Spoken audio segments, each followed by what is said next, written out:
오늘은 한글날입니다. 이제 우리가 한글을 사용한 지 꽤 됐는데 우리의 일상에서 빈번하게 한글의 파괴를 경험합니다. 글자가 바뀝니다. 개성 있게 바뀌는 건 그럴 수 있지만 한글이 갖고 있는 취지와 의의가 조금씩 바뀌고 변질이 됩니다. 그런데 우리의 말이라는 건 우리의 의이고 우리의 말이라는 건 뭐랄까 우리의 전통인데 이게 흔들린다는 건 좋지 않습니다. 마찬가지로 같은 의미로 성도에게 있어서 교회라는 의미는 어떤 면에서는 우리가 익숙하게 쓰는 한글처럼 굉장히 친근합니다. 이해되시죠? 익숙하게 쓰는 말만큼 교회가 친근합니다. 문자만큼 친근합니다. 예수를 안 믿는 사람들은 그건 좀 과한 거 아닌가 라고 말할 수 있습니다. 어찌 말에 비교하냐라고 할 수 있습니다. 아닙니다. 여러분들 잘 생각해 보세요. 우리가 예수를 믿고 신앙생활을 합니다. 교회 공동체 안으로 들어옵니다. 이 교회 공동체가 얼마나 특별한 공동체냐면 이 교회 공동체는 끝이 없습니다. 학교도 졸업이 있고 군대도 전역이 있습니다. 회사도 정년이 있습니다. 그런데 교회는 어떻습니까? 죽을 때까지 다녀야 됩니다. 그리고 이 교회를 일주일에 한 번 오냐? 그렇지 않습니다. 여기 계신 분들만 해도 아까 새벽에 오셨고 지금 또 오시고 일주일에 여러 번 옵니다. 아주 친근한 공동체가 교회입니다. 그런데 이 교회가 조금씩 세상에서 손가락질 당하고 있다, 욕먹고 있다, 이걸 우리가 한 번쯤은 생각해 봐야 됩니다. 그리고 내가 몸담고 있는 이 교회가 진짜 어떤 조직인가, 어떤 단체인가 고민해 봐야 됩니다. 세상 사람들의 정서와 세상 사람들의 흐름 이런 걸 대표하는 게 영화나 드라마입니다. 물론 우리 성도님들은 워낙 거룩하셔서 성경만 보시고 영화도 안 보고 드라마도 안 보셔서 모르시겠지만 영화나 드라마 같은 거 보면 요즘에 정말 씁쓸합니다. 못 볼 지경이에요. 앞에는 정말 재밌어요. 흥미가 있고 생각해 볼 만한 주제로 여러 드라마들, 영상물들이 상당히 많이 나옵니다. 괜찮아요. 깊이가 있어요. 그런데 중간쯤 가서 꼭 뭐가 나오냐? 교회 욕이 나옵니다. 세상 나쁜 놈은 다 목사예요. 교회라는 곳은 가장 음침하고 폐쇄적이고 비합리적인 조직으로 나와요. 그렇지 않습니까? 저만 느끼는 겁니까? 이거 지금 대단히 심합니다. 왜 그럴까? 세상 사람들이 교회를 왜 이렇게 싫어할까? 이거 한번 고민해 보셔야 됩니다. 우리 입장에서 가만히 생각해 봐도 교회를 왜 싫어할까? 교회가 그래도 교회가 있어서 이 지역에 많은 사람들이 편리한 게 많을 텐데 조금 우리가 생각해 본다면 일요일에 자동차 주차 때문에 좀 스트레스 받을 수 있는 거 그거 빼고 뭐 그렇게 싫은 게 있을까? 왜 그럴까? 고민해 봐야 되는 겁니다. 그런 면에서 오늘 우리가 살펴본 에베소서는 사도 바울이 교회에 대해 아주 일목요연하게 쓴 성경입니다. 그리고 오늘 본문은 사도 바울의 기도이지만 이 기도에 우리가 고민해 봐야 할 교회상이 나와 있습니다. 먼저는 사도 바울이 기도를 하는데 이 기도에 하나님에 대해 뭐라고 말하냐? 14절에 이러므로 내가 하늘과 땅에 있는 각 족속에게 이름을 주신 아버지 앞에 무릎을 꿇고 빈다 라고 말합니다. 하늘과 땅에 있는 각 족속에게 이름을 주신 아버지로 하나님을 칭합니다. 하나님이 어떤 분이십니까? 하늘과 땅의 각 족속에게 이름을 주신 분입니다. 이름을 준다, 이름을 짓는다 라고 하면 뭡니까? 이름을 짓는 건 주인이 이름을 짓습니다. 자녀의 이름을 짓는다. 자녀가 이름을 짓는데 누가 이름을 짓습니까? 보통 아버지가 짓습니다. 아니면 아버지의 아버지가 짓습니다. 이전에는 아버지의 아버지가 짓는 경우가 많았고 지금은 아버지가 짓는 경우가 더 많을 겁니다. 자녀는 자신의 이름을 정하지 않습니다. 아버지가 정해준 이름을 받아들이고 그 이름으로 평생을 살아갑니다. 조금 씁쓸한 건 저희 집에도 제가 이름을 지은 애가 한 명 있는데 요즘 들어서 이름이 좀 예쁘지 않다 하는 불만을 제기하고 달랑 3명 사는데 또 당을 만들어서 둘이 합세를 해서 좀 여론을 몰고 있습니다. 그런데 전혀 꿈쩍이지 않죠. 우리는 이 의견이 수렴되지 않는 집이기 때문에. 동양의 사상은 천의 사상입니다. 위에 하늘이 있는 겁니다. 서양의 사상은 기독교 사상입니다. 위에 하나님이 계신 겁니다. 하늘에서 정해준 건 받아들이는 겁니다. 이게 오랫동안 우리가 살아가는 세계의 모습이었습니다.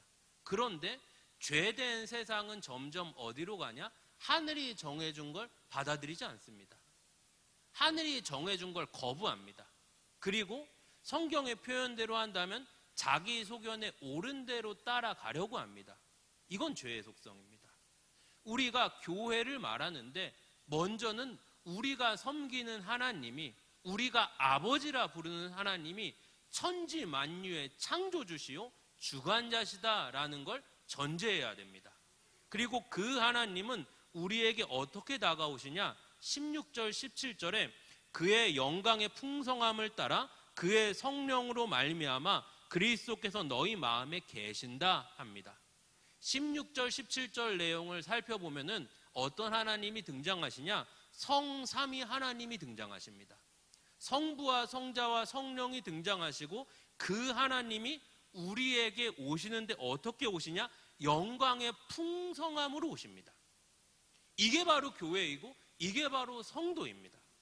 우리 안에 영광의 풍성함을 따라 예수를 믿고, 예수를 믿는다는 건 영광의 풍성함입니다. 예수를 믿는다는 건 영광된 일이며, 예수를 믿는다는 건 그 무엇보다도 풍성한 일입니다.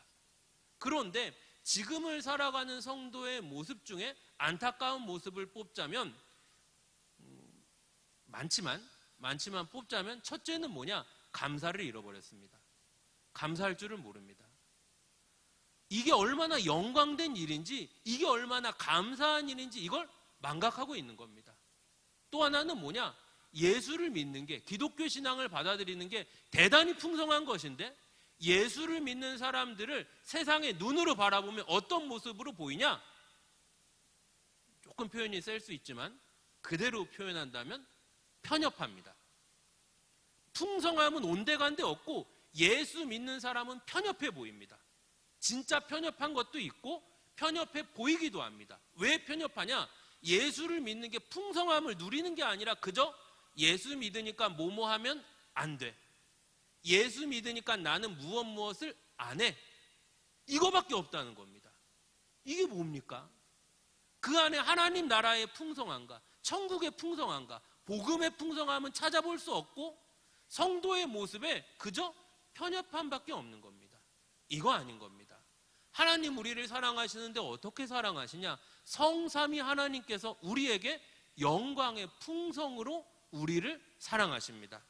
그리고 오늘 살펴보려고 하는 건 바로 16절의 말씀입니다. 16절에 뭐라고 말씀하시냐? 너희 속사람을 능력으로 강건하게 하시오며. 우리의 속사람을 능력으로 강건하게 하신답니다. 이게 성도이고 이게 교회입니다. 우리의 속사람이 능력으로 강건해집니다. 우리가 이렇게 모여서 예배를 합니다. 우리가 모여서 성경을 배웁니다. 우리가 모여서 찬송을 합니다. 이 대부분의 것들은 무엇이냐? 속사람입니다. 속사람에 대한 겁니다. 그리고 우리가 이 땅에서 살아가는, 발을 딛고 살아가는 문제는 무엇이냐? 겉사람입니다. 겉사람, 먹고 마시는 문제, 세상에 발 딛고 살아가는 문제. 겉사람에서 자유로울 수 없으나 우리는 속사람이 더 크고 속사람이 우선이기에 예배당에 모여 예배를 하고 예수를 믿는다 고백합니다. 또한 안타까운 일인데 지금 예수를 믿는 성도들의 관심사는 속사람입니까? 겉사람입니까? 겉사람입니다. 내 안에 성령이 계시지만, 내 속사람이 변화가 되었지만 우리가 기도하고 추구하고 바라보는 것들은 겉사람입니다. 돈 때문에 절절매고 세상 때문에 어쩔 줄 모르고 사람 때문에 잠 못 잡니다. 성령, 내 안에 있는 속사람, 하나님의 나라, 복음, 하나님의 말씀, 이런 것들은 대단히 작아져 버리고 겉사람으로만 사는 겁니다. 속사람이 기도를 하는데 겉사람을 구합니다. 이제 예수 때문에, 복음 때문에 내가 목숨을 내바칠 수 있다라고 말하지만 실상 그의 삶을 본다면 겉사람입니다. 세상보다, 예수를 안 믿는 사람보다 더 돈을 좋아하고, 예수를 안 믿는 사람보다 더 거짓말을 하고, 예수를 안 믿는 사람보다 더 욕심이 많습니다. 우리가 세상 가운데 빛이 되고 소금이 돼야 하는데 교회가 핍박당하고 손가락질 당하는 이유가 복음을 전하다가 핍박을 당하고 예수를 따르다가 어려움을 당하는 게 아니라, 우리가 세상 가운데 소금으로 다가가서 어려움을 당하는 게 아니라 소금이 맛을 잃어 썩고 있다면 그건 우리의 모습을 자성하고 회개하고 반성해야 되는 겁니다. 사랑하는 성도 여러분, 교회가 왜 이렇게 되었습니까? 사랑하는 성도 여러분, 교회가 왜 이렇게 가벼워져 버렸습니까? 교회에 대해 고민해야 됩니다. 오늘 이 속사람에 대해서, 교회에 대해서 고민할 때 제가 묵상하며 내린 결론은 세 가지입니다. 첫째, 교회는 거룩을 잃어버렸습니다. 둘째, 교회는 복음을 잃어버렸습니다. 셋째, 교회는 애국을 잃어버렸습니다. 첫째는 무엇이냐? 교회가 거룩을 잃어버렸습니다. 하나님이 하나님의 백성들을 부르십니다. 건져내십니다. 애굽에서 살고 있는, 종살이하고 있는 이들을 하나님이 그들을 건져내시며 하나님의 하나님 되심을 보이십니다. 애굽을 10가지 재앙으로 치십니다. 한 번에 죽여버리실 수 있지만 10가지 재앙을 보이시는 건 하나님의 백성들의 시청각 교육입니다. 너희가 보고 너희가 들어라. 하나님의 능력이다, 나는 이런 하나님이다 하시며 하나님을 교육하십니다. 홍해를 가르시고 이들을 바다 가운데 건져내셔 하늘에서 만나와 메추라기를 내리셔서 먹이고 입히십니다. 그들을 이제는 시내산 앞에 세우시고 바로 젖과 꿀이 흐르는 가나안 땅에 집어넣지 않으시고 시내산 앞에 세우시고 하나님의 백성이라 반포하십니다. 그때 10가지 계명을 주시는데 그 10가지 계명의 핵심은 무엇이냐? 거룩입니다. 거룩에 대해서 얼마나 절절하게 말씀하시냐? 레위기 11장 45절에 나는 너희의 하나님이 되려고 너희를 애굽 땅에서 인도하여 낸 여호와라. 내가 거룩하니 너희도 거룩해라. 내가 거룩하니 너희도 거룩해라. 얼마나 절절한 하나님의 절규이자 얼마나 절절한 하나님의 부탁입니까? 감히 우리를 하나님과 동급으로 여기시고 동급으로 높이시고 하나님이 우리에게 부탁하시는 겁니다. 너희가 거룩해라. 너희는 거룩해야 된다. 너희는 내 백성이다. 내가 너희의 하나님이 되고 너희는 내가 다스리는 내 통치를 받는 내 백성이다. 시내산 앞에 하나님이 하나님의 백성들을 앞에 두시고 선포하십니다. 만방에 알리십니다. 너희가 내 백성이니 너희는 이제 거룩해야 된다. 성도의 관심은 어디에 있어야 하냐? 거룩에 있어야 됩니다. 거룩은 무엇입니까? 세상과 다름입니다. 우리는 세상과 달라야 합니다. 그게 바로 성도의 능력입니다. 신구약 성경 66권을 보면은 하나님의 사람들은 어떤 사람들이었냐? 거룩한 사람들이었습니다. 그리고 하나님은 하나님의 백성들에게 무엇을 요구하시냐? 거룩을 요구하십니다. 성경 그 어디에도 하나님은 하나님의 백성들에게 성과나 업적을 요구하지 않으십니다. 우리의 입장에서 충성하고 싶고 우리의 입장에서 하나님 앞에 보응하고 싶은 마음이 있을 수 있습니다. 귀한 겁니다. 그러나 그것보다 더 귀하고 더 우선되고 더 본질적인 것은 무엇이냐? 거룩입니다. 거룩하게 살아가야 하는 것이 성도의 본질이며 거룩하게 살아가는 것이 바로 우리가 빛으로 소금으로 세상 가운데 살아가는 겁니다. 초대교회 성도들은 거룩하게 살았습니다. 로마가 기독교를 박해합니다. 이 시간이 짧지 않습니다. 역사적으로만 봐도 기독교를 박해한 시간이 300년입니다. 많은 사람들이 목숨을 잃었고 재산을 잃었고 예수 때문에, 신앙 때문에 많은 것들을 포기했습니다. 그러나 초대교회 성도들은 거룩을 지켰습니다. 거룩한 하나님의 백성으로 살려고 자신의 모든 것을 내던졌습니다. 로마가 그렇게 넓은 영토를 다스리고 번영했지만 로마에서 기득권을 잡은 사람들은 그런 로마에서 많은 것을 누리며 살았지만 한 가지 문제가 있었습니다. 이제 자신들이 많은 것을 누리고 로마가 아주 문란하고 악한 이런 문화 속에 살아가지만 거기에도 꺼리낌이 없었지만 이제 자기 자식을 결혼시킬 때가 돼 보니까 자기 자식의 배우자로서는 좀 정결한 사람을 만나게 하고 싶은 겁니다. 눈 씻고 찾아봐도 로마에는 그런 사람이 없는 겁니다. 결국은 누구에게 가냐? 그리스도인들에게 갑니다. 로마의 고관들에게 이제 점점점 그리스도인, 예수를 믿는 며느리들이 생깁니다. 그리고 그들이 조금씩 로마 사람들에게 복음을 전합니다. 무슨 일이 벌어집니까?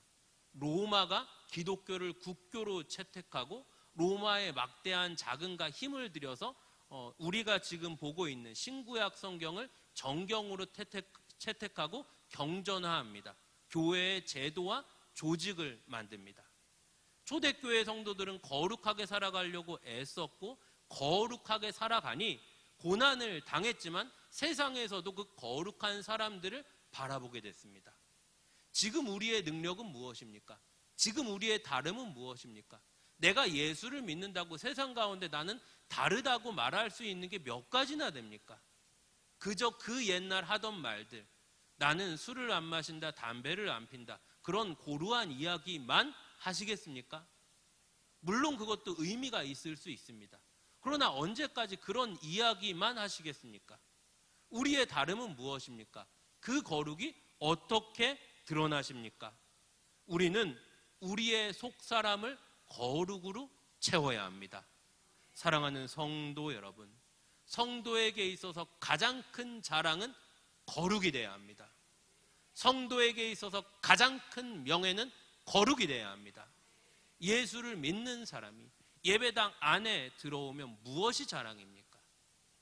똑같이 돈이 자랑이고 지위가 자랑이고 명예가 자랑이라면 우리는 세상과 다를 게 없는 겁니다. 우리의 자랑은 거룩이 돼야 합니다. 사랑하는 성도 여러분, 거룩한 사람으로, 아니 최소한 다른 사람으로 세상 가운데 드러나시기를 바랍니다. 두 번째는 무엇이냐? 복음입니다. 교회 안에 복음을 잃어버린 겁니다. 복음이 무엇입니까? 복된 소식입니다.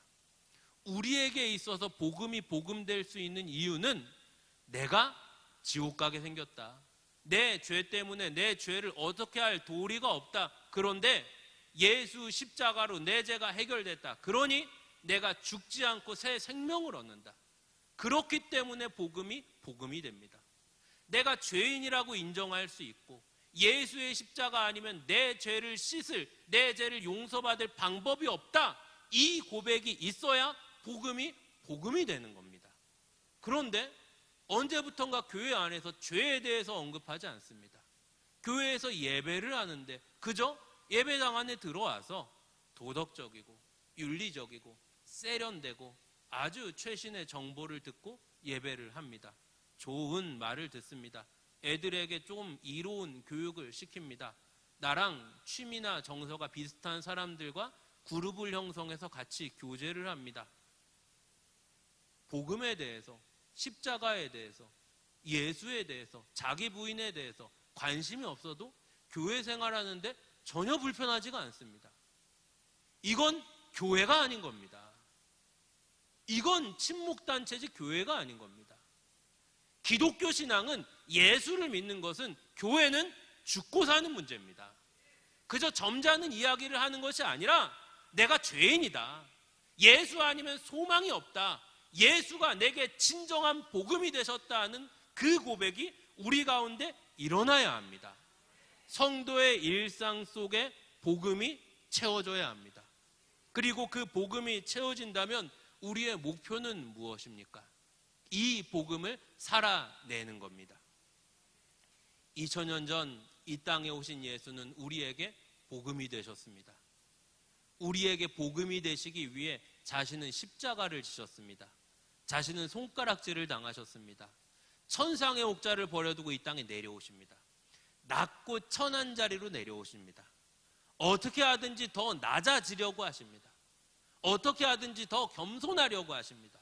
어떻게 하시든지 더 우리를 품어주시고 감싸주시려고 하십니다. 우리가 돌아봐야 됩니다. 우리의 죄성은 어떠냐? 내가 예수를 믿는데, 내가 심지어 직분도 받았는데, 내 안에 성령이 계시고 내가 성경을 보는데 예수는 낮아지셨는데 우리의 죄성은 어떠냐? 높아지고 싶습니다. 예수를 믿어도 그 예수의 이름을 표현한다면 빙자해서 높아지고 싶습니다. 아닙니다. 우리는 예수를 따라 더 낮아져야 합니다. 복음을 따라 산다는 것은 무엇입니까? 에베소서 4장 13절에 그리스도의 장성한 분량에 충만한 데까지 이르라고 합니다. 이게 바로 우리 신앙생활의 목표입니다. 신앙생활의 궁극적인 목표는 우리가 예수를 닮아가는 겁니다. 예수를 닮아가서 정말 초대교회 성도들이 들었던 그 말, 그리스도인이다 하는 말을 들어야 되는 겁니다. 초대교회 성도들은 그 당시에 수많은 사람들이 예수를 눈으로 봤고 예수의 육성을 귀로 들었습니다. 예수를 안 믿는 사람들조차. 그래서 초대교회 성도들이 신앙생활을 열심히 한다는 증거는 뭐냐? 예수를 안 믿는 사람들이 예수의 제자들을 보고, 초대교회 성도들을 보고 말을 하는 겁니다. 저 사람 보니까 누구 생각나는데? 그 사람 같은데? 아, 맞다, 예수 같다. 그 사람들이 볼 때는 이게 긍정도 부정도 아니었습니다. 이 사람들의 말을 들어보니까 예수 같아요. 예수처럼 말을 해요. 예수처럼 행동을 해요. 예수처럼 인내해요. 예수처럼 사랑해요. 예수처럼 품어줘요. 예수처럼 지혜로워요. 그래서 초대교회 성도들을 세상 사람들이 볼 때는 그리스도인이다 말했습니다. 예수를 닮아가는, 복음을 살아가는 그런 모습이 우리 안에 드러나야 합니다. 사랑하는 성도 여러분, 무엇으로 사십니까? 복음으로 사십니까? 세상으로 살지 않습니까? 돈으로 살지 않습니까? 명예로 살지 않습니까? 자존심으로 살지 않습니까? 환경으로 살지 않습니까? 사람으로 살지 않습니까? 아닙니다.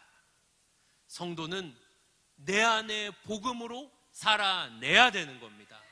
예수는 2000년 전에 이 땅에 오십니다. 그가 이 땅에 오셔서 왕 노릇하지 않으셨고, 그가 이 땅에 오셔서 억울한 일을 해명하지 않으셨고, 그가 이 땅에 오셔서 누리지 않으셨습니다. 그가 누리신 것은 그저 구유에 나셔서 갈보리 십자가 뿐이었던 생을 사셨습니다. 이제는 우리가 예수를 따라 우리 안을, 우리의 속 사람을 무엇으로 강건하게 하시겠습니까? 복음으로 채우십시오. 우리의 속 사람이 복음으로 채워진다면 이제 복음으로 살아가는 겁니다. 우리가 더 많은 이들에게 복음이 돼야 합니다. 가난한 자들에게는 나누어 주어서 복음이 돼야 하고, 어려운 자들에게는 위로해 주어서 복음이 돼야 하고, 힘겨운 자들에게는 격려해 주어서 복음이 돼야 하고, 예수가 우리에게 다가오셨던 것처럼 이제는 우리 안에 복음으로 살아갈 수 있는 우리 모두가 되시기를 바랍니다. 마지막으로는 애국입니다. 한국교회는 이 나라와 함께 했습니다. 나라가 어려울 때 한국교회는 새벽에 잠을 자지 않고 기도했고, 나라가 어려움에 빠져 있을 때 교회의 지도자들은 나라의 어른이 되어서 자신의 목숨을 바쳤습니다. 때론 의견이 달라지기도 했습니다. 어떤 사람은 보수라는 이름으로, 어떤 사람은 진보라는 이름으로 나라를 위해 희생했습니다. 그러나 분명한 것은 의견이 다를 때도 있었지만 한국교회 지도자들은 가슴으로 뜨겁게 나라를 사랑하는 사람들이었습니다. 분명한 것은 하나님이 우리에게 이 나라를 주셨습니다. 개인주의가 팽배해지면서 말도 안 되는 단어들이 생깁니다. 한글날인데 한글의 파괴가 만연합니다. 대표적으로 어떤 말들이 있습니까? 나라가 싫다, 헬조선이라고 합니다. 무슨 말입니까? 지옥 같다는 겁니다. 또 나라 싫어서 나라를 떠나겠다. 탈조선이라고 합니다. 조선을 탈출하겠다고 합니다. 조금 더 좁은 의미로 지금 자녀들의 세대가, 젊은 세대가 워낙 상대적인 박탈감이 심하니까 서로를 비교할 때 어떻게 하냐? 조금 넉넉히 사는 사람을 뭐라고 합니까? 금수저라고 하고, 좀 가난한 집을, 형편이 안 좋은 집을 뭐라고 합니까? 흙수저라고 합니다. 그 마음은 이해가 됩니다. 그런데 한편으로 생각해 보면 흙수저라고 말하는 친구들은 그렇게 빠듯한 집에서 그 애를 가르치고 먹이고 입히고 교육시키는데 나는 먹지도 입지도 못하고 희생했던 부모는 뭐가 됩니까? 얼마나 부모의 마음을 아프게 하는 말입니까? 마찬가지입니다. 이 나라, 이 민족이 언제부터 이렇게 잘 사는 나라입니까? 언제부터 이렇게 밥 세끼 먹는 나라였습니까? 지금 이 나라가 이렇게 잘 살게 되기까지 하나님이 은혜를 주셨고 우리 앞선 세대들은 나라를 위해 희생하고 헌신했습니다. 그것들을 다 이루 말할 수 없습니다. 지금 우리가 운운하고 있는 인권, 복지, 그런데 앞선 세대들은 인권도 모르고 복지도 모르고 피땀 흘려 헌신해서 이 나라를 이렇게 부강하게 만들어놨습니다. 어려운 일을 당했을 때 112 누르고 119 눌러서 이렇게 빨리 도움을 받을 수 있는 나라가 없습니다. 아프면 병원에서, 나라에서 국비를 들여 치료해 주는 나라 세상에 몇 없습니다. 전 국민이 핸드폰을 씁니다. 95%가 스마트폰을 쓴답니다. 5%가 스마트폰이 아닌 폰을 쓴답니다.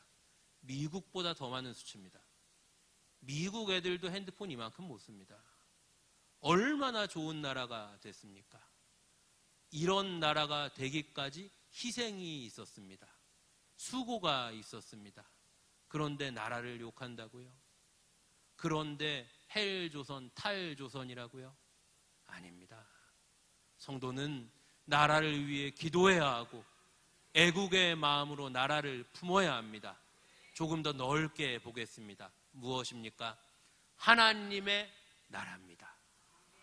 성도는 이 땅의 나라를 바라보지만 더 크게는 무엇을 바라보냐? 하나님의 나라를 바라봐야 합니다. 이게 얼마나 아이러니하냐면 이 땅의 나라에 발을 딛고 살 때, 이 땅의 나라가 살기 힘들 때는 하나님의 나라를 바라봤습니다. 하나님의 나라를 소망했습니다. 왜 천국을 말할 때 천국은 황금으로 집을 짓고 황금으로 보도블럭을 깔아놨다라고 할 때 그게 다 맞는 말은 아니었지만 과거에는 교회에서 그런 말을 들으면 성도들이 천국을 사모했습니다. 천국을 기다렸습니다. 지금은 천국 가면 황금길이 있고 황금집이 있다라고 해도 성도들이 사모합니까? 사모하지 않습니다. 왜 안 사모합니까? 그 황금 나도 있거든요. 뭐 정도의 차이지 우리가 황금이 왜 없습니까? 찾아보면 돌반지라도 몇 개 있고 목걸이라도 몇 개 있고 어금니에도 2개 있습니다. 근데 그 황금 정도의 차이지 뭐가 불럽습니까? 쭉쭉 펴서 도금하면 우리 것도 꽤 됩니다. 많이 주셨는데 많이 누리니까 하나님 나라 관념적이고 추상적으로 바뀌어버렸습니다. 지금의 나라에서 누리고 싶습니다. 지금의 나라에서 살고 싶습니다. 그저 경망된 표현을 쓴다면 지금의 나라가 천국 같다는 겁니다. 아닙니다. 하나님의 나라는 예수 십자가로 우리에게 회복시킨 그 나라요. 주와 함께 영원토록 왕노릇할 나라요. 죄와 사망이 없는 나라요. 우리가 주님과 함께 영원토록 기뻐하며 즐거워하는 황홀한 나라입니다. 성경에서 그 나라를 찾아본다면 가장 유사한 것이 죄 짓기 전에 에덴입니다. 죄 짓기 전에 에덴은 어땠습니까?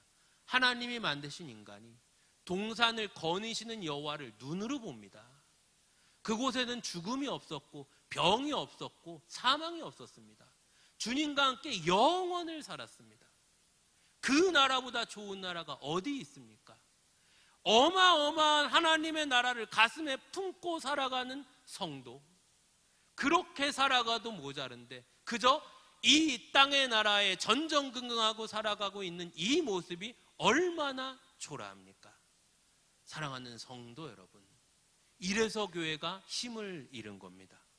거룩하지도 않고요, 복음도 없고요, 나라도, 하나님의 나라도 사모하지 않으니 우리가 그저 세상 가운데 빛이 될 수 있겠습니까? 맛을 내는 소금이 될 수 있겠습니까? 세상 가운데 그 어떤 다름을 증명할 수 있겠습니까?